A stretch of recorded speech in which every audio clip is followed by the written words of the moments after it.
नमस्कार विद्यार्थी मित्रांनो, टर्निंग पॉईंट्स या यूट्यूब चॅनलवरती आपलं स्वागत आहे. तर बघा, आपण अंकगणित व बुद्धिमत्ता संभाव्य प्रश्नांची सिरीज सुरू केलो आहोत. तर ही सिरीज आहे 10 नंबरची. तर चला प्रश्न पाहू आपण. 36 सेंटीमीटरचे किलोमीटरमध्ये रूपांतर करा.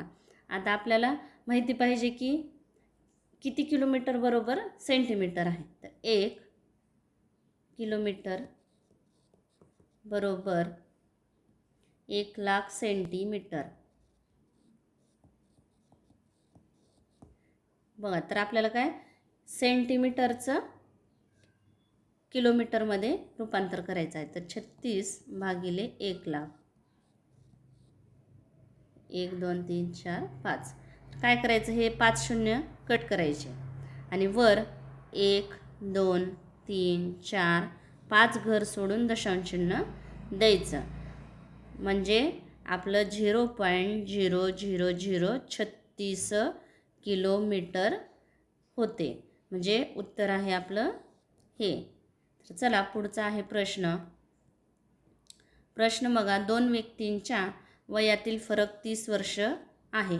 5 वर्षापूर्वी त्यातील वयाने मोठा असल्याचे वय वयाने लहान असलेल्याच्या वयाच्या 3 पट होते. तर वयाने लहान असणाऱ्याचे सध्याचे वय किती असेल ते काढा. तर 5 वर्षापूर्वी लहानाचे वय x मानू. मोठ्याचे वय बघा, 5 वर्षापूर्वी काय सांगितलं आहे, वयाने मोठा असलेल्याचे वय किती आहे, तर वयाने लहान असलेल्याच्या वयाच्या 3 पट आहे. म्हणजे मोठ्याचे वय किती आहे, छोट्याचे x झालं तर मोठ्याचे 3x वय आहे. तर किती, 5 वर्षापूर्वीचं. आता सध्याचे वय त्यांचे घेऊ. सध्याचे वय, मोठ्याचे वय किती असेल सध्याचे, 3x. सध्याचे म्हणजे आता हे 5 वर्षापूर्वीचं 3x आहे, तर सध्याचे अधिक 5 करावं लागेल ना. आणि लहानाचे किती वय आहे, सध्याचे भागिले त्याचं 3x, म्हणजे त्याच्यात 5 मिक्स, म्हणजे x अधिक 5. ह्यांचं सध्याचं वय आहे आणि त्यांच्या वयातील फरक. तर बघा, 3x अधिक 5 वजा फरक म्हणजे वजाबाकी दोघांच्या वयातील x अधिक 5. फरक किती आहे, तर 30 वर्षाचा फरक आहे. हे समीकरण आपण सोडून घेऊ. बघा, आता वजाबाकी हे 5 आणि हे 5 मधून 5 गेले, 0 राहिले. 3x मधून x गेला, इथं x असते म्हणजेच 1 असते, त्याच्यामुळे किती राहिले, 2x राहिलं. 30 भागिले 2, x इकडे x राहिला, बे बे उरला 1, बे पंचे 10. तर x बरोबर किती आहे, 15. म्हणजे लहानाचे वय किती आहे, तर 15 वर्ष आहे. पण हे किती, तर 5 वर्षापूर्वीचे वय आहे, किती, 15 वर्ष. तर काय म्हटलं आहे आपल्याला, तर वयाने लहान असणाऱ्याचे सध्याचे वय, आणि सध्याचे लहानाचे वय काय, x अधिक 5, म्हणजे 15 अधिक 5 20 वर्ष. कोणाचे वय आहे, तर लहानाचे वय 20 वर्ष आहे. म्हणजे आपलं उत्तर आहे हे. तर चला पुढचा प्रश्न घेऊ आपण. तसेच आपलं टर्निंग पॉईंट्स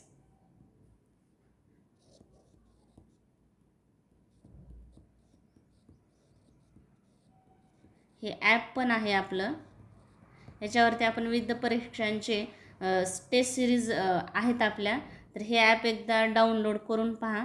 तुम्हाला आवडला तर तुम्ही टेस्ट सिरीज जॉईन करू शकता आणि एकदम माफक दरात आहे तर फी पण. तर तुम्हाला याची लिंक डिस्क्रिप्शन बॉक्समध्ये भेटून जाईल. तुम्ही टेस्ट सिरीज जॉईन नाही केली तरी चालेल, पण एक वेळेस तुम्ही पाहून घ्या की कोणत्या टेस्ट सिरीज आहेत, त्याच्यात काय कंटेंट आहे, मगच तुम्ही जॉईन करा. तर चला पुढचा आहे प्रश्न. Q गुणुले R म्हणजेच Q ही R ची पत्नी आहे. Q अधिक R म्हणजेच Q हा R चा पती आहे. Q भागिले R म्हणजेच Q ही R ची मुलगी आहे. आणि Q वजा R म्हणजेच Q हा R चा भाऊ आहे. तर काय म्हटलंय, S वजा T म्हणजेच S हा T चा भाऊ आहे. S हा टीचा भाऊ. टीचा भाऊ कोण आहे तर यस. पुढे आणि हे मुलगा. आपण पुरुषाला चौकोन करू आणि स्त्रीला गोल करू, म्हणजे लक्षात येऊन जाईल तुम्हाला. तर हा मुलगा आहे. परत काय म्हणलं आहे, टी भागिले यू. टी भागिले यू. टी ही यूची मुलगी आहे. टी कोण आहे, यूची मुलगी, म्हणजे ही स्त्री झाली. याला गोल करू आपण. पुढे म्हटलं आहे यू अधिक व्ही. यू अधिक व्ही. यू हा व्हीचा पती आहे. व्हीचा पती कोण आहे, यू. सॉरी, इकडे ते यू म्हणजे हा कोण आहे, पुरुष, आणि ही स्त्री झाली. तर काय म्हटलं आहे, या अभिव्यक्तीमध्ये व्हीचा टीशी संबंध काय. ह्या दोघांचा संबंध विचारला आहे. आता बघा, हे दोघं पती पत्नी आहेत आणि हा यूच्या टी मुलगी आहे. तर काय होईल, तर हे टी ही त्याची व्ही टीची आई होईल. म्हणजे काय नातं आहे, तर आईचं नातं आहे. उत्तर आहे आपलं हे. तर चला पुढचा आहे प्रश्न. प्रश्न बघा, खालील प्रश्नात दिलेल्या पर्यायामधून संबंधित अक्षर जोडी निवडा. आर पी डीचा संबंध डब्ल्यू यू आयशी आहे. तर या सेम पॅटर्नसारखा कोणचा पर्याय बरोबर आहे ते निवडायचं. तर अशा प्रकारच्या गणितासाठी तुम्हाला ए बी सी डी असं यमपर्यंत लिहायचं आणि यमच्या नंतर यन आणि कंटिन्यू इकडं लिहित जायचं आणि एकाखाली एकच येऊ द्या तुम्ही, म्हणजे ते अशा प्रकारचे गणित सोडवण्यासाठी तुम्हाला मदत होईल. आणि इथं झेड, परत ह्याला 1 2 3 असे क्रमांक द्यायचे. यम आहे 13 नंबरला, यन 14 नंबरला, असं कंटिन्यू करा. आणि झेड येते 26 नंबरला. तर असं लिहून घ्या, म्हणजे तुम्हाला अशी गणितं सोडवण्यासाठी मदत होईल. तर बघा, आर पी डी त्याचा संबंध आहे डब्ल्यू यू आयशी आहे. आता आर बघा, आर आहे 18 नंबरला आणि डब्ल्यू आहे 23 नंबरला. म्हणजे कितीचा फरक आहे दोन्हीमध्ये, तर 8, म्हणजे +8. 18 आणि 5 23. आता पी आहे 16 नंबरला. तर परत ह्याच्यात जर आपण ॲड केलो 16 आणि 5 21. तर 21 नंबरला आहे यू. आता डी आहे 4 नंबरला. परत ह्याच्यात जर आपण 5 ॲड केलो तर 4 आणि 5 9. 9 नंबरला आहे आय. म्हणजे ह्याच्यात काय, याच्यामध्ये 5 ॲड करत पुढचा अक्षर घेतलेला आहे. तर बघू आता ह्याच्यातला कोणता पर्याय आहे. तर आपण अगोदर यल बघा, यल आहे 12 नंबरला. तर 12मध्ये 5 मिक्स करा, पण येणारच नाही, कारण की यल आणि सी आहे 3 नंबरला आणि यल आहे 12 नंबरला. हे तर ऑप्शन कटलं. आता बी आहे 2 नंबरला आणि ओ आहे 15. म्हणजे ह्याच्यात 5मध्ये 2 मिक्स करा, 7 येते. पण 7 नंबरला काय आहे, 7 नंबरला आहे जी, पण इथं काय आले, ओ आले, पण हे पण ऑप्शन कटला. आता पुढचा बघू, एक्स आहे 24 नंबरला आणि 24 आणि 5 29. तर 29 नंबर. पण बघा तुम्ही, इथं वाय घेऊ आणि इथं एक्स घेऊ. तर इथं एक्स आहे 24 नंबरला. जर आपण 5 घर पुढे जाऊ, 1 2 3 4 5, म्हणजे किती आलं, सी आलं 26 27 28 29. 29 नंबरला काय आहे, तर सी. म्हणजे इथं सी ऑप्शन आलं. हे बघ, एक्सला सी. परत वाय आहे 25 नंबरला, 25. आता ह्याच्यात 5 मिक्स करू, 1 2 3 4 5. 5 नंबरला म्हणजे डी येते. तर इथं वायला डी आहे. परत यम आहे 13 नंबरला, यन 1 2 3 4 आणि 5 आर येते. तर यमला आर आहे. म्हणजे आपलं ऑप्शन आहे 4 नंबरचं, एक्स वाय यमचा संबंध सी डी आरशी आहे. म्हणजे त्याच्यामध्ये +5 करत गेलेला आहे आणि पुढचा अक्षर घेतलेला आहे. तर चला पुढचा आहे प्रश्न. प्रश्न बघा, सरळ रूप द्या. बघा, ह्याला सरळ रूपमध्ये लिहू. 8चा वर्ग गुणिले 3चा घन भागिले वर्गमुळात 64 गुणिले वर्गमुळात 81. तर बघा ह्याला आपण 8 गुणिले 8 असे लिहू शकतो. गुणिले 3चा घन म्हणजे 3 वेळेस 3 गुणिले भागिले. आता 64चं वर्गमूळ काय आहे तर 8. 8 8 64 आणि 9चं 81चं वर्गमूळ आहे 9. 9 9 81. तर तसेच आपण 9ला कसं लिहू शकतो 3 3 त्रिक 9 2 वेळेस लिहू शकतो. तर बघा हे 8 1 8 8 1 8 कटले 3 1 3 3 1 3 3 1 3 3 1 3.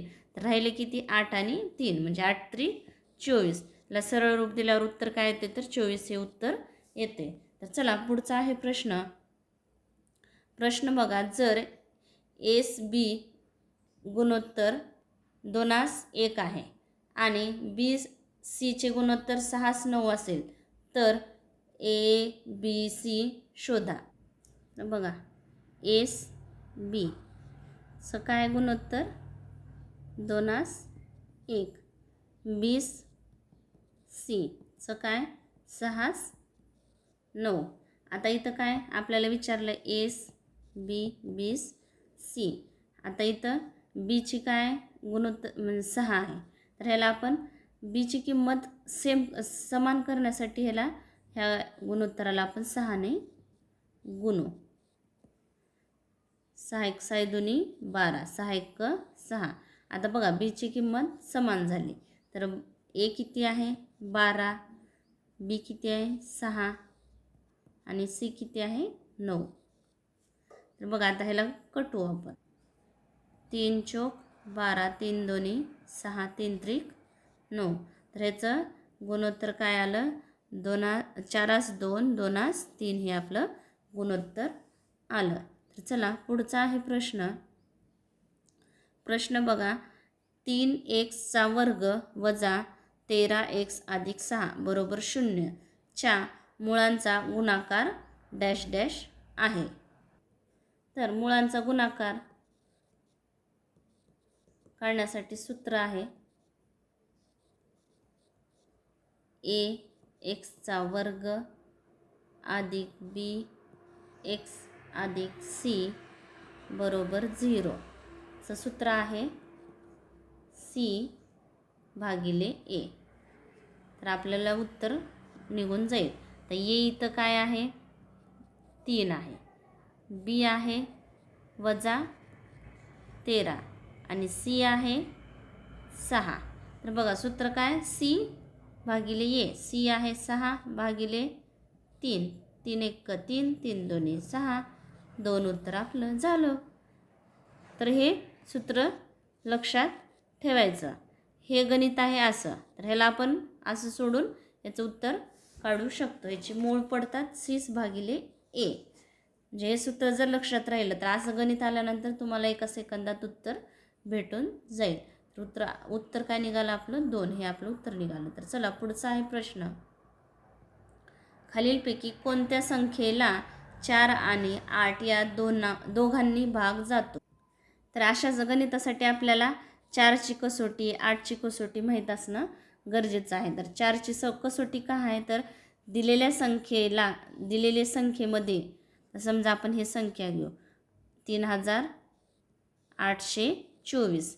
आता 4ची कसोटी काय आहे तर दिलेल्या संख्येतील एकक स्थानच्या व दशकांच्या संख्या मिळून जर त्या संख्येला भाग जात असेल तर कितीही मोठी संख्या असेल आणि जर एकक आणि दशक स्थानला जर मिळून 4ने भाग जात असेल तर त्या संख्येला 4ने पूर्ण भाग जातो. म्हणजे आता आपली एकक आणि दशक स्थानची संख्या काय आहे 24. तर 4ने 24ला भाग जातो. 4 सख्ख 24. म्हणजे आता इकडं कितीही मोठी अब्जावधी जरी संख्या असली आणि एकक आणि दशक संख्या असेल तरी तुम्ही तिथं 4ने भाग जातो म्हणून उत्तर लिहू शकतात. म्हणजे आपल्याला 4ची कसोटी माहीत असणं गरजेचं आहे.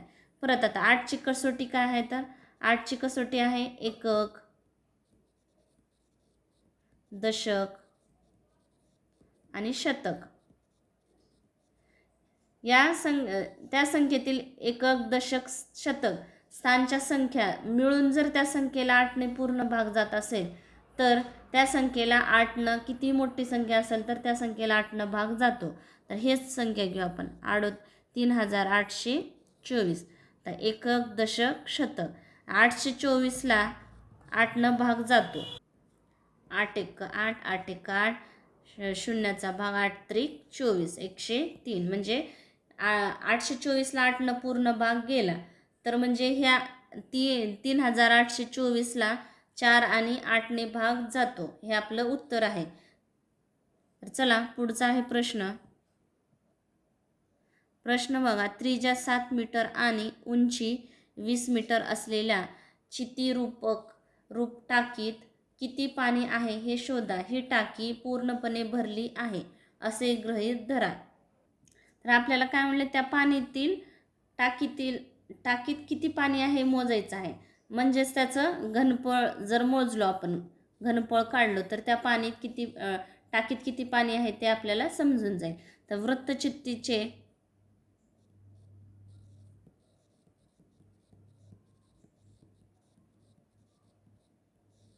घनफळ बरोबर पाया आर वर्ग एच. एच म्हणजे आहे उंची, आर म्हणजे त्रिज्या, आणि पायाची किंमत आपण 22/7 घेऊ. तर बघा आता 22/7 गुणुले आर म्हणजे त्रिज्या किती आहे 7, 7चा वर्ग म्हणजे 7 गुणुले 7. उंची किती आहे 20. हे एक 7 एक 7, 7 एक 7 कटलं. 22 दुनी 44 गुणुले 7. शून्याला 0, 7 चौक 28ला 8 हातचे आले 2, 7 चौक 28 आणि 2 30. म्हणजे त्याची टाकीत किती पाणी आहे तर 3080 मीटर घन हे पाणी आहे त्या टाकीमध्ये. हे आपलं उत्तर आहे. तर चला पुढचा आहे प्रश्न. प्रश्न आहे. जेम्सने एक वस्तू 1920ला विकल्यावर झालेल्या नफ्याची टक्केवारी ही ती वस्तू 1500ला विकल्यावर झालेल्या तोट्याच्या टक्केवारी इतकी आहे. तर 10% नफा मिळवण्यासाठी त्याला ती वस्तू कितीला विकली पाहिजे. तर आपल्याला अगोदर खरेदी किंमत काढायची आहे.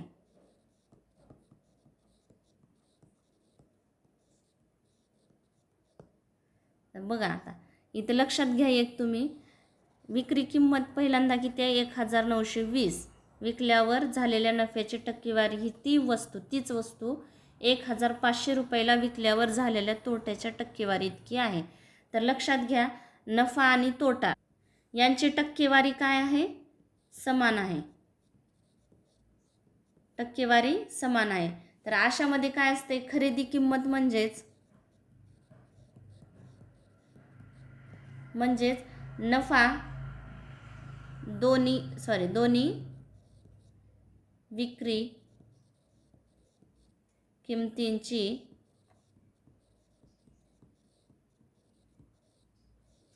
सरासरी असते.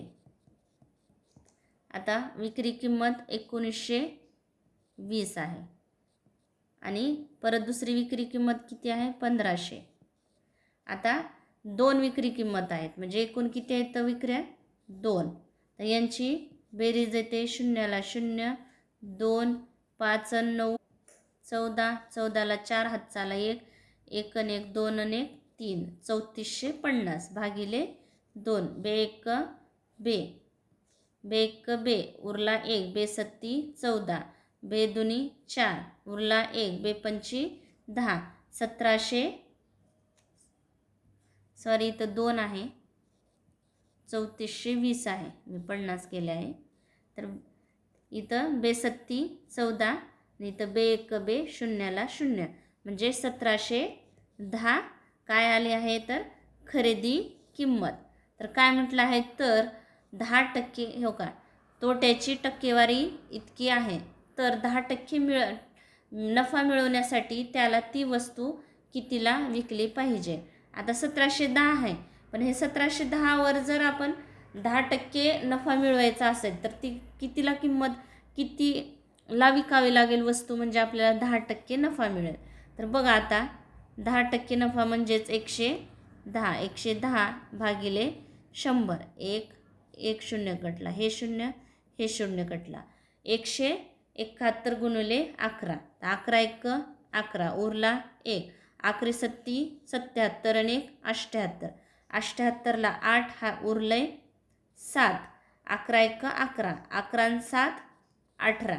म्हणजे ती वस्तू कितीला विकावी लागेल म्हणजे आपल्याला 10% नफा मिळेल. तर 1881 रुपयाला जर ही वस्तू विकली आपण तर आपल्याला किती 10% नफा मिळतो.